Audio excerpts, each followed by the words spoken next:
नमस्कार दोस्तों, स्वागत है आप सभी का अपने YouTube चैनल में। इस लेक्चर में मैं आपको द्रव्य विलयनों का वाष्प दाब के बारे में पढ़ाऊंगा। तो हम ले रहे हैं आज का टॉपिक द्रव्य विलयनों का वाष्प दाब। वह विलयन जिसमें विलायक द्रव होता है द्रव्य विलयन कहलाते हैं। विलेय ठोस, द्रव या गैस हो सकता है। पिछले लेक्चर में हमने गैस का द्रव में विलयन व वाष्प दाब के बारे में पढ़ा था। इस लेक्चर में हम द्रव का द्रव में विलयन और उसके बाद ठोस का द्रव में विलयन व वाष्प दाब के बारे में पढ़ेंगे।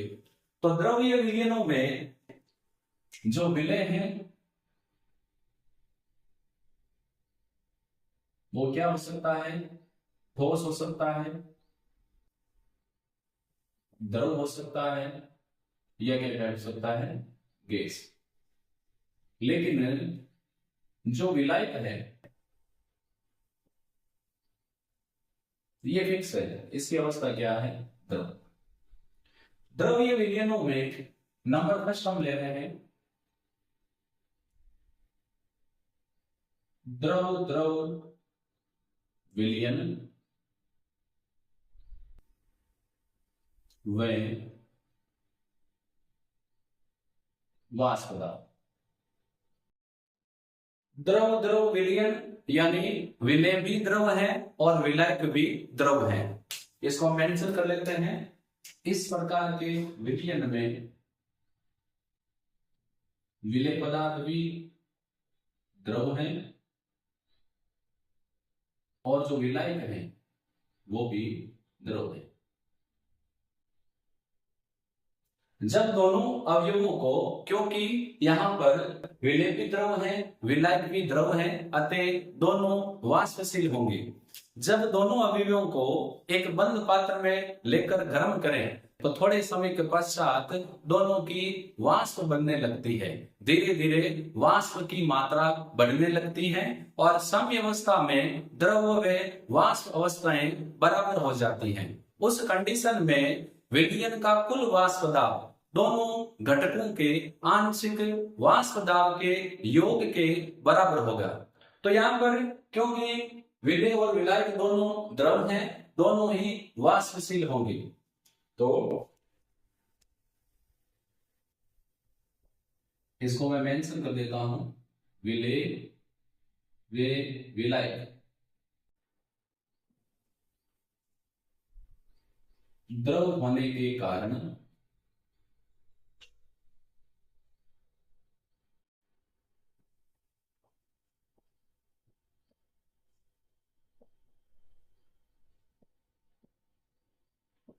वाष्पशील होते हैं।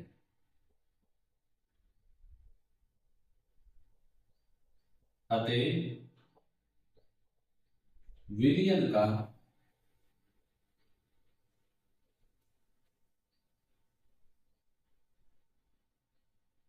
कुल वाष्प दाब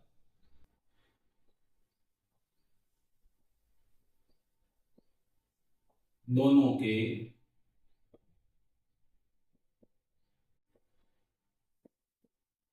आंशिक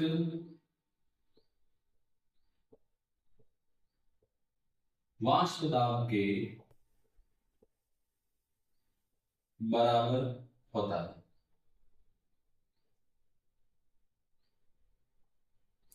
अब सपोज करो एक विलयन है जो द्विअंगी है। यह है विलय ए व विलायक बी से मिलकर बना है। हम सपोज कर रहे हैं, माना कि एक विलयन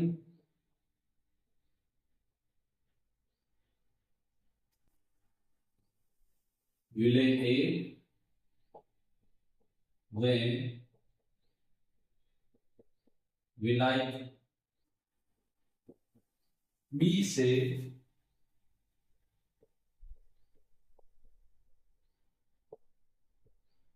मिलकर बना है। यदि ए का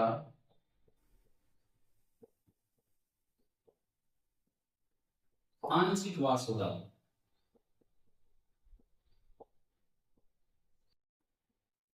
पी नोड ए व मोल ए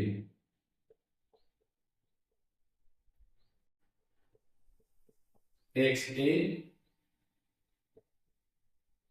बी का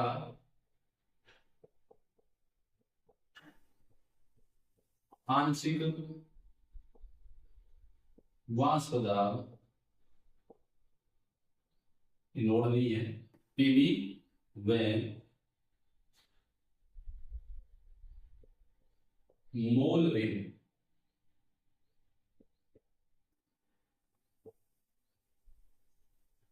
एक्स बी है। तो इस कंडीशन में डाल्टन के नियम के अनुसार निश्चित ताप पर विलयन का कुल वाष्प दाब उसके घटकों के वाष्प दाब के बराबर होता है। तो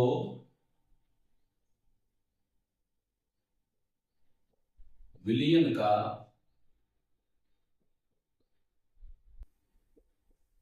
कुल वाष्प दाब P total pressure of solution ये बराबर होगा A के आंशिक वाष्प दाब और B के आंशिक वाष्प दाब के योग के बराबर होगा। ये डाल्टन के नियम पर आधारित है, जिसके अनुसार निश्चित ताप पर किसी विलयन या मिश्रण का कुल वाष्प दाब उसके घटकों के आंशिक वाष्प दाब के बराबर होता है। कुल वाष्प दाब में किसी अवयव का योगदान उसका आंशिक वाष्प दाब कहलाता है। अब देखो यहां पर आता है राउल्ट का नियम।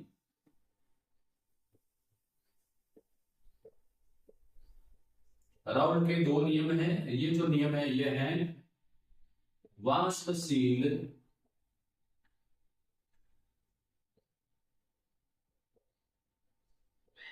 विलय युक्त विलयन के लिए, ऐसा विलयन जिसमें विलय वाष्पशील है। राउल्ट के नियम के अनुसार किसी निश्चित ताप पर वाष्पशील अवयव का आंशिक वाष्प दाब उसकी मोल भिन्न के समानुपाती होता है। तो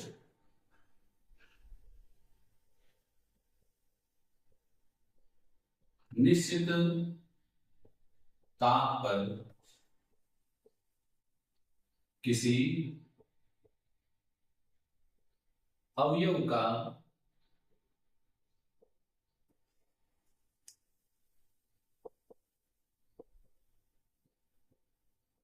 आंशिक वाष्प दाब उसकी मोल भिन्न या मोलंश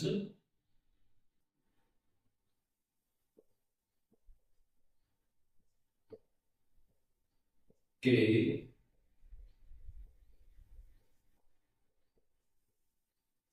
समानुपाती होता है। यानी अवयव ए का आंशिक वाष्प दाब जो पी ए है, ये इसकी मोल भिन्न एक्स ए के समानुपाती होगा। अवयव बी का आंशिक वाष्प दाब पी बी, इसकी मोल भिन्न एक्स बी के समानुपाती होगा। समानुपाती का मान घटाएंगे तो इस तरह आएगा पी ए बराबर, इस तरह आएगा पी नोड ए एक्स ए, और यहां आएगा पी बी इक्वल टू, इस तरह आएगा P naught B X B. मान लो ये समीकरण नंबर 2, ये समीकरण नंबर 3। यहां P नोड A और P नोड B क्या है? A व B का शुद्ध वाष्प दाब। तो P नोड A का शुद्ध अवस्था में वाष्प दाब, और P नोड B जो है ये B का शुद्ध वाष्प दाब। अब PA और PB का मान समीकरण 1 में रखेंगे तो इक्वेशन फर्स्ट से हमें क्या मिलेगा? P बराबर PA, देखो PA क्या है? P naught A X A, equation A की बात कर रहा हूं। PB की वैल्यू यहां से रखो, P naught B X B. अब देखो, मैंने आपको पहले भी बताया है कि किसी विलयन में उपस्थित सभी घटकों की मोल भिन्न का योग एक होता है। यानी हम अगर ए की मोल भिन्न और बी की मोल भिन्न का योग करें तो ये कितना आएगा? एक। अगर मैं यहां से एक्स ए निकालना चाहूं तो एक्स भी इस साइड आ जाएगा, हो जाएगा 1 माइनस एक्स बी। मान रख देते हैं इस क्वेश्चन में।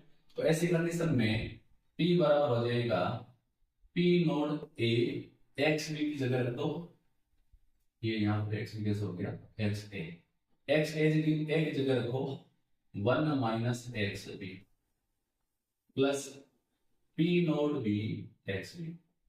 इसको सॉल्व करेंगे तो P नोड ए को एक से गुणा करेंगे, P नोड ए चिन्ह लगेगा माइनस का, फिर P नोड ए को एक्स बी से गुणा करेंगे तो हो जाएगा P नोड बी एक्स, अरे P नोड ए एक्स, फिर आगे है plus P naught B X B. अब एक्स बी इसमें भी है, एक्स बी इसमें भी है, तो कॉमन ले लेंगे।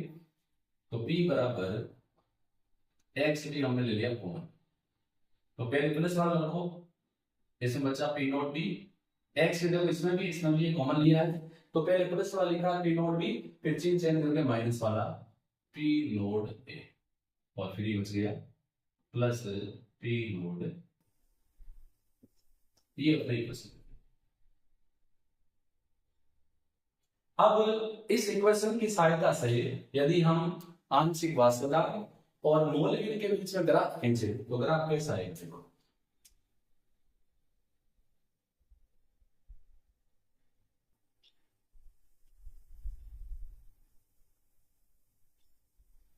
इस एक्सिस पर हमने लिए मोल भिन्न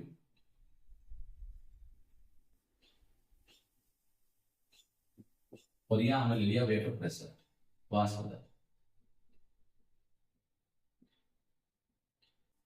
क्योंकि अपना ये हो जाएगा y और इस समीकरण ऐसे गलत है, y बराबर mx प्लस c। x क्या है? मोल भिन्न है, और इसके साथ जो m है यानी p naught B X B, ये क्या है? m क्या होता है? अंतःखंड। देखो, यदि x और y के बीच में ग्राफ खींच रहे हैं तो c होता है इंटरसेप्ट अंतःखंड और m क्या होता है? ढाल। तो जब हम ग्राफ खींचेंगे तो ग्राफ कुछ ऐसा आएगा, दो पॉइंट में मिला देता हूं,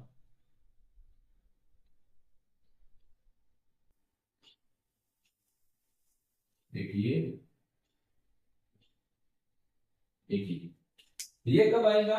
देखो यहां पर एक्स ए बराबर एक, यानी ए की मोल भिन्न एक है तो बी की मोल भिन्न कितनी होगी? 0, क्योंकि मिश्रण की कुल मोल भिन्न का योग एक होता है। और यहाँ पर जब एक्स ए 0 है तो विलायक की मोल भिन्न कितनी होगी? एक। जब एक्स ए और एक्स बी दोनों का मान एक होता है तो ग्राफ को इन दोनों पॉइंट पर सीधी रेखा में काटेगा। यहां जो काट रहा है वो है P नोड बी, बी का शुद्ध वास्तुदा, और ये है P नोड ए का शुद्ध वास्तुदा। जब दोनों घटक उपस्थित हो तो विलयन का जो कुल वास्तुदा है ये इस लाइन से निकल, और जो ये लाइन ये बताएगी P बराबर P A plus P B. अब ये जो एक नॉर्मल ग्राफ है, ये जो है ये ग्राफ ये किसके लिए बता रहा है? पी ए के लिए, ये किसके लिए बता रहा है? पी बी के लिए। हम देख रहे हैं कि जो विलयन का कुल वास्तुदाब है ये उसके अवयव की मोल भिन्न के साथ रेखीय रूप से परिवर्तित हो रहा है, यानी एक्स बी की मोल भिन्न के साथ भी रेखीय रूप से आगे बढ़ रहा है और एक्स ए की मोल भिन्न के साथ भी रेखीय रूप से आगे बढ़ रहा है। तो इस इक्वेशन से हम क्या रिजल्ट निकालते हैं उसकी बात करते हैं। तो समीकरण से स्पष्ट है, क्या स्पष्ट है कि नंबर 1, देखो जो प्रेशर है विलयन का कुल वास्तुदाब उसको हम यूं कह सकते हैं कि विलयन का कुल वास्तुदाब उसके अवयव की मोल भिन्न के साथ रेखीय रूप से परिवर्तित हो रहा है। जैसे जैसे वास्तुदाब बढ़ रहा है वैसे वैसे मोल भिन्न भी बढ़ रही है, चाहे इधर की बात करें चाहे इधर की बात करें। इस साइड की बात करेंगे तो देखो जैसे जैसे वाष्प दाब बढ़ रहा है वैसे वैसे मोलविन भी बढ़ रही है, क्योंकि ग्राफ कहां जा रहा है ऊपर। तो पहला है विलियन का कुल वाष्प दाब उसके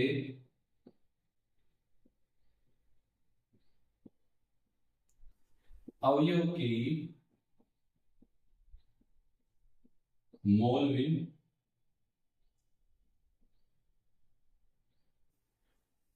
या यूं कर सकते हैं कि विलियन का जो कुल वाष्प दाब है उसके अवयव की मोलविन के साथ रेखीय रूप से परिवर्तित होता है। एक चीज तो ये निकाल सकते हैं। दूसरा देखो एक ये सीधा सा संबंध है, विलियन का कुल वाष्प दाब उसके अवयव की मोलविन के समानुपाती होता है। ये भी कर सकते हैं कि समानुपाती होता है या से संबंधित होता है।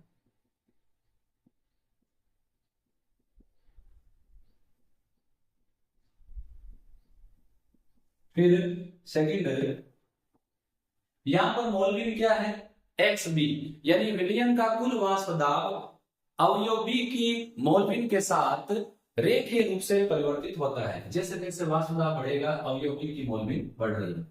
तो विलियन का कुल वाष्प दाब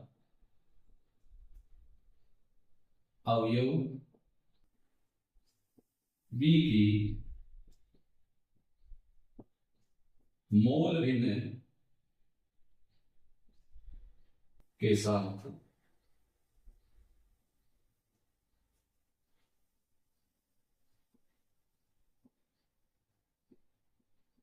रेखीय रूप से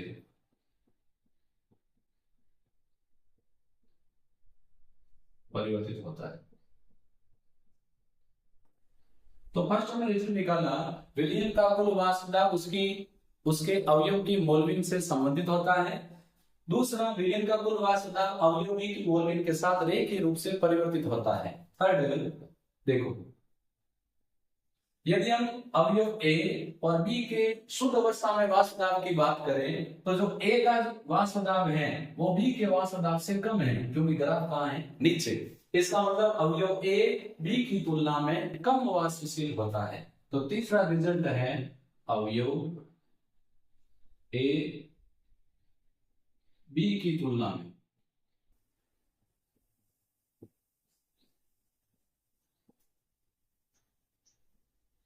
कम वाष्पशील होता है।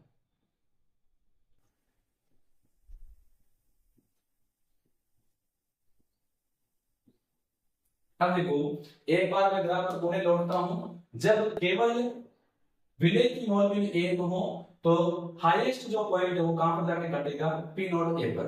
जब केवल विलेय की जगह केवल विलय हो तो हाईएस्ट कहां पर जाके कटेगा पी नोट बी पर। अब यदि दोनों की मोलविन से कुल वाष्प दाब को हम संबंधित करें तो विलियन का कुल वाष्प दाब बी की मोलविन के साथ रेखीय रूप से परिवर्तित हो रहा है, यानी जैसे जैसे वाष्प दाब बढ़ रहा है बी की मोलविन भी बढ़ रही है, बी का वाष्प दाब भी बढ़ रहा है। और ए का वाष्प दाब जैसे जैसे मोलविन बढ़ रही है वैसे वैसे कम हो रहा है। अब क्योंकि पी नोट ए ग्राफ में पी नोट बी की तुलना में नीचे है, इसीलिए ए का आंशिक वाष्प दाब बी के वाष्प दाब से कम है, तो हम कह सकते हैं ए घटक बी की तुलना में कम वाष्पशील है। अब इसी में हम मेंशन करते हैं वाष्प प्रावस्था में संगठन।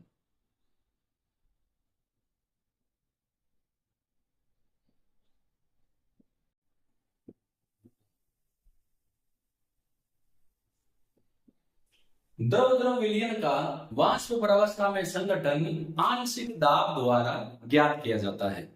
सपोज करो यदि ए की वाष्प प्रावस्था में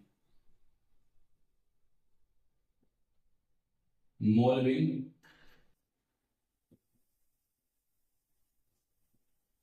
वाई व बी की वाई बी है तो मैंने पहले ही आपको बताया था कि जब दोनों विलय और विलायक वाष्पशील होते हैं तो द्रव और वाष्प अवस्था में साम्य स्थापित हो जाता है।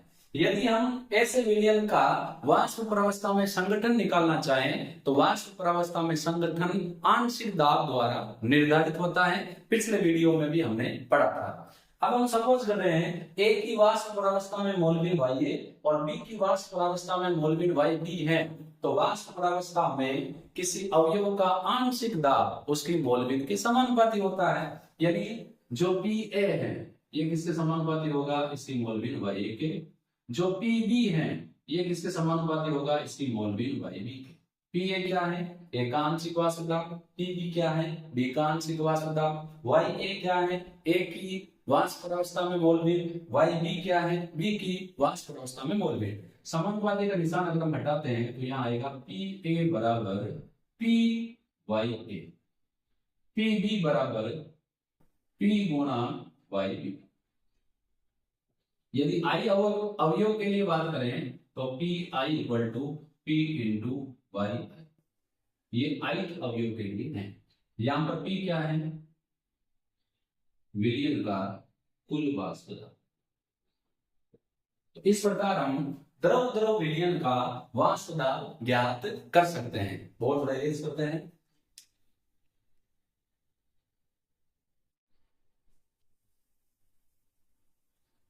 अब हम लेते हैं राउल्ट के नियम और हेनरी के नियम में संबंध,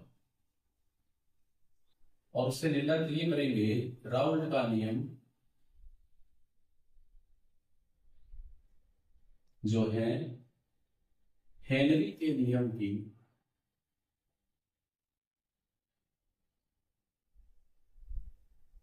विशिष्ट स्थिति है।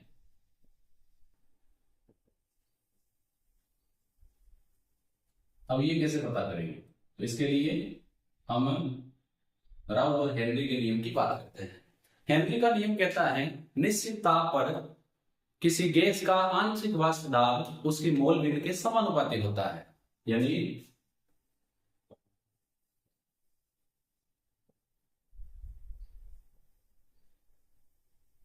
हेनरी का नियम क्या कहता है, निश्चित ताप पर किसी निश्चित ताप पर किसी गैस का आंशिक वाष्प दाब उसकी मोलबिन के समानुपाती होता है। यानी जो P है ये बराबर होगा के H H of gas.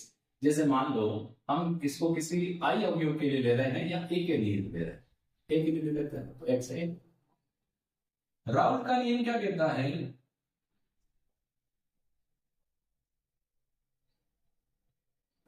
Raoult का नियम कहता है निश्चित ताप पर किसी वाष्पशील अवयव का आंशिक वाष्प दाब उसकी मोलबिन के समानुपाती होता है। ऐसे कंडीशन में राउल्ट का नियम हो जाएगा पी ए बराबर पी नोड ए एक्स ए। मान लो समीकरण नंबर 1 समीकरण नंबर 2। यदि दोनों समीकरणों की हम तुलना करें तो पाएंगे P A P x a different क्या है, पी नोड ए के एच।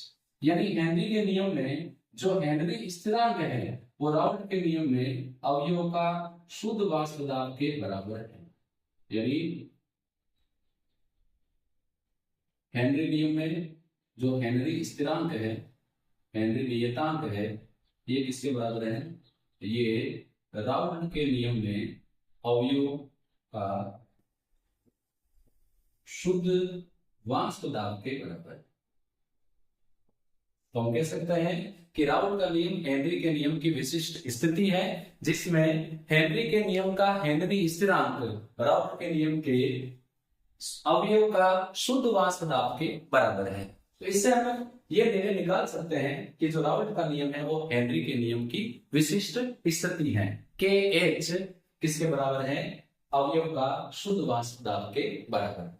अब हम द्रव्य विलयन में नंबर 2 ले रहे हैं, ठोस द्रव विलयन व्यवास्प दाब।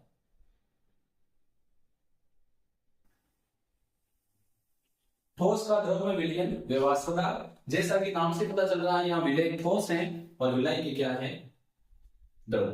तो यहां पर विलय क्या है? ठोस। और विलय की क्या है? द्रव। अब क्योंकि विलय ठोस है इसलिए ये अवाष्पशील है।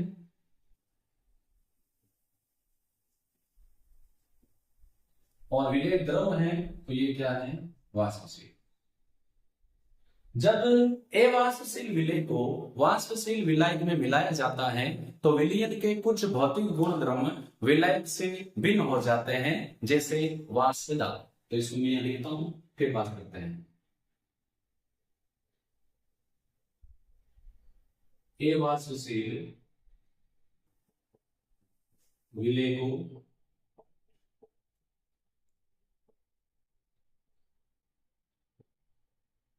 वाष्पशील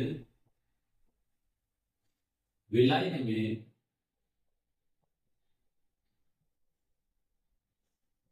मिलाने पर विलयन के भौतिक गुण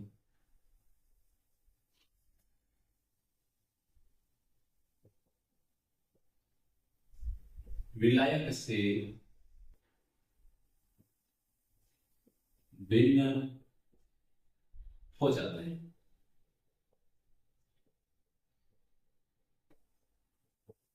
फॉर एग्जाम्पल वेपर प्रेशर, वाष्प दाब। अब सवाल आता है कि ये वाष्प दाब क्या होता है? सपोज करो मैंने एक खुला पात्र लिया है। इस खुले पात्र में मैंने भर दिया है जल, यानी केवल विलायक, और इसको हम गर्म कर रहे हैं। थोड़ी देर के बाद जैसे जैसे हम इसको गर्म करेंगे, थोड़ी देर के बाद सतह के अणु धीरे धीरे ताप ग्रहण करके वाष्प में बदलने लगेंगे, और गर्म करेंगे और वाष्प बनेगी। थोड़े समय के पश्चात पूरा पात्र खाली हो जाएगा। अब हम क्या कर रहे हैं, इस पात्र को एक ढक्कन से बंद कर देते हैं। अब क्या होगा, जब हम गर्म करेंगे तो सतह के अणु ताप ग्रहण करके वाष्प में बदलेंगे। पहले द्रव अवस्था ज्यादा थी, अब जैसे जैसे ताप बढ़ा रहे हैं वैसे वैसे वाष्प अवस्था बढ़ती जाएगी। एक समय ऐसा आएगा जब द्रव व वाष्प अवस्था दोनों समान हो जाएगी, अर्थात प्रक्रम साम्य में चला जाएगा। उस कंडीशन में ये वाष्प के अणु, क्योंकि वाष्प हल्की होने के कारण ऊपर उठेगी, इसीलिए वाष्प के अणु पात्र की दीवार या ढक्कन से टकराकर पुनः द्रव की सतह पर दाब डालेंगे। वाष्प के अणु जब द्रव की सतह पर दाब डालेंगे तो यही दाब वाष्प दाब कहलाएगा। लेकिन वाष्प दाब कब लागू होगा? नंबर 1, पात्र बंद होना चाहिए।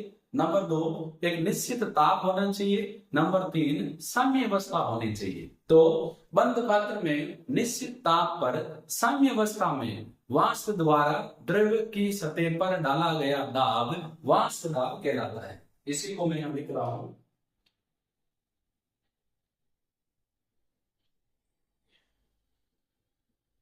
बंद पात्र में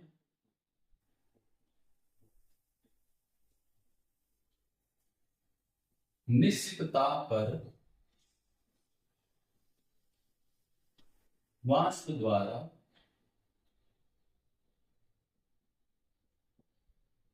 द्रव की सतह पर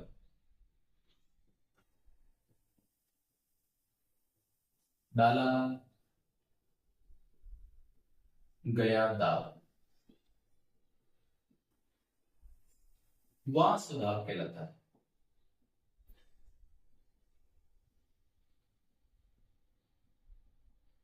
ये थी वाष्प दाब की बात। अब जब हम वाष्प से विलायक में अवाष्पशील विलय मिलाएंगे तो विलयन का वाष्प दाब विलायक के वाष्प दाब से कम हो जाएगा। तो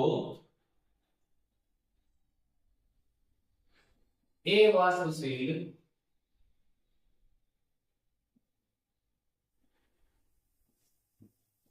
विलय को वाष्पशील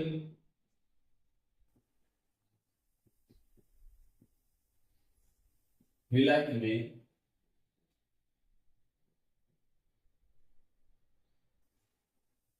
मिलाने पर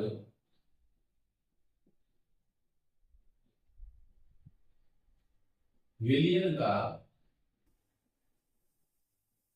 वाष्प दाब कम हो जाता है।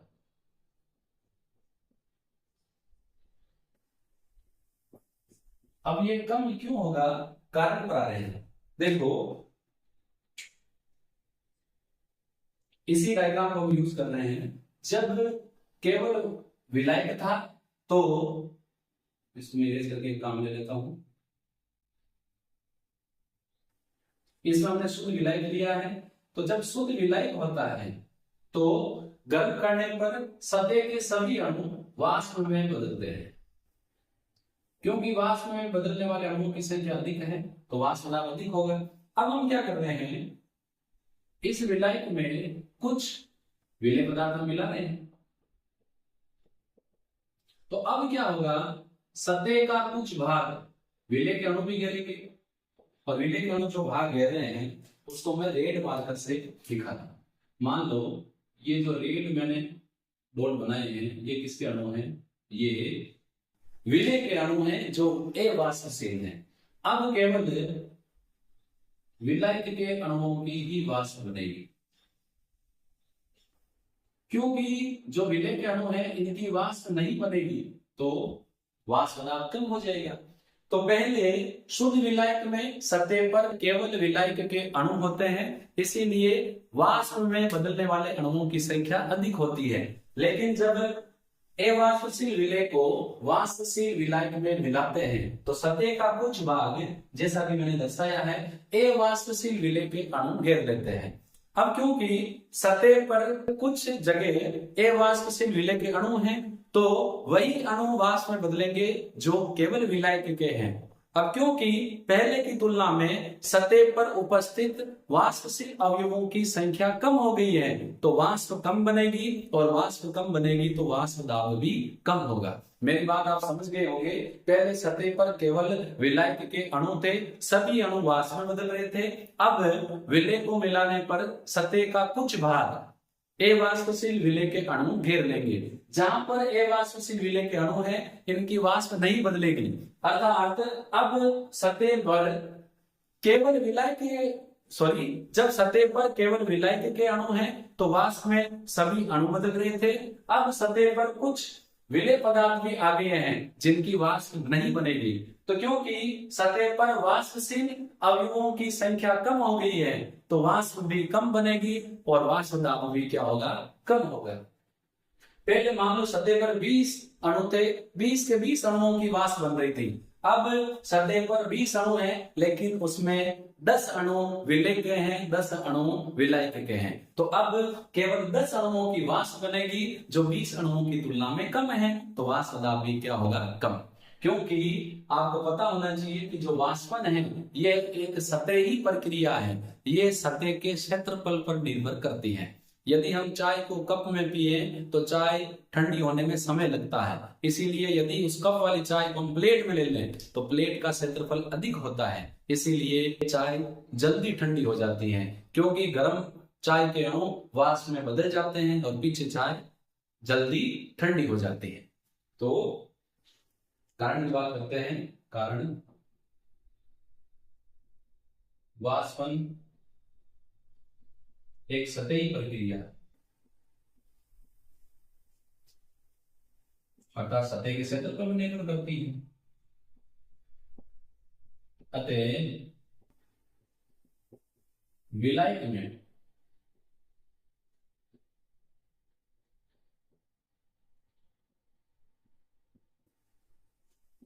विलेय जो कैसा है, अवाष्पशील है,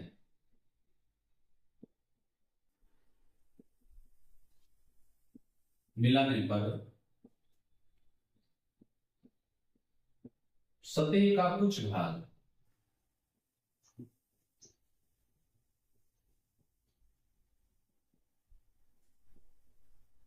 विलेय के अणु आ जाते हैं। अतः वाष्प कम बनने के कारण, या में कर लेंगे भाग में, वाष्प कम बनने के कारण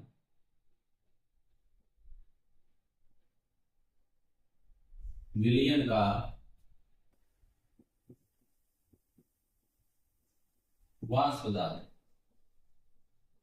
कम हो जाता है। जबकि जब शुद्ध विलायक था तो सतह के सभी अणु वाष्प में बदल रहे थे। अब वाष्प दाब में कमी मिलाए गए विलय की मात्रा पर निर्भर करती है, ना कि प्रकृति पर। यदि हम 1 लीटर जल में 1 ग्राम ग्लूकोज मिलाएं या 1 ग्राम यूरिया मिलाएं, वाष्प दाब में कमी बराबर होगी, क्योंकि वाष्प दाब में कमी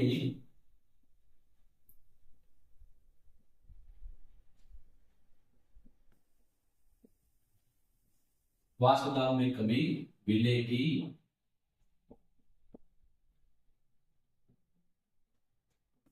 मात्रा पर निर्भर करते हैं।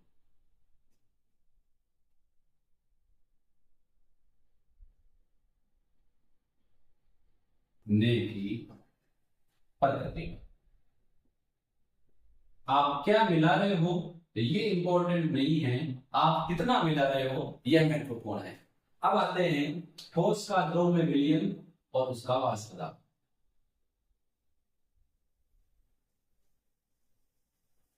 यहां पर विलयन का कुल वाष्प दाब डाल्टन के नियम के अनुसार विलय और विलायक के वाष्प दाब के बराबर होता है। क्योंकि यहाँ पर विलय अवाष्पशील है, ऐसी कंडीशन में विलयन का कुल वाष्प दाब विलायक के वाष्प दाब के बराबर होगा। क्यों? क्योंकि सपोज करो कुल वाष्प दाब है P बराबर PA प्लस PB। विलय वाष्पशील नहीं है तो इसका वाष्प दाब 0 होगा प्लस PB, यानी P किसके बराबर होगा? PB के लिए। तो यहाँ पर राउंड का दूसरा नियम, A वाष्पशील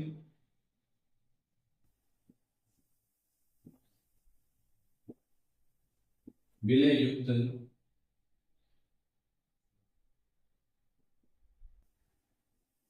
विलयन के लिए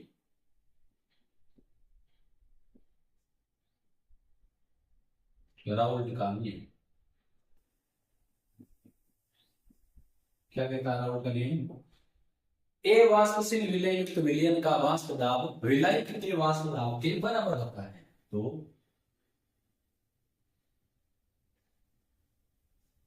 अवाष्पशील विलय युक्त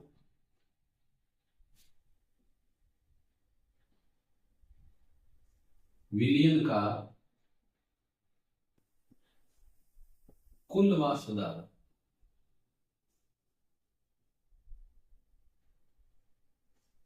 विलायक के वाष्प दाब के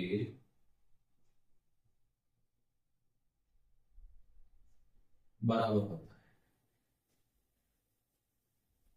यानी जो टोटल प्रेशर है ये किसके बराबर होगा? विलय के वाष्प दाब PV के बराबर होगा। यदि मान रखें तो P equal to P naught B X B। यदि हम वाष्प दाब और मोल पिन के बीच में ग्राफ खींचे तो ग्राफ एक सरल रेखा प्राप्त होगी। ग्राफ कुछ ऐसा है, यहां हम ले रहे हैं मोल पिन, तो यहां ले रहे हैं वाष्प दाब। ग्राफ कैसा आएगा? सीधी लाइन में आएगा, जहां कट करेगा वहां क्या होगा? P naught B। तो ऐसा विलयन जिसमें विलय अवाष्पशील हो उसका कुल वाष्प दाब विलायक के वाष्प दाब के बराबर होगा। तो यहां पर हमने द्रव्य विलयनों का वाष्प दाब डिटेल से पढ़ लिया है। नेक्स्ट वीडियो में हम आदर्श व अनादर्श विलयनों के बारे में पढ़ेंगे। यदि मेरे वीडियोज जो मैं आपको अवेलेबल करवा रहा हूं आपके लिए हेल्पफुल है तो मेरे YouTube चैनल को ज्यादा से ज्यादा अपने फ्रेंड्स के साथ शेयर करें। हम फिर मिलेंगे। धन्यवाद।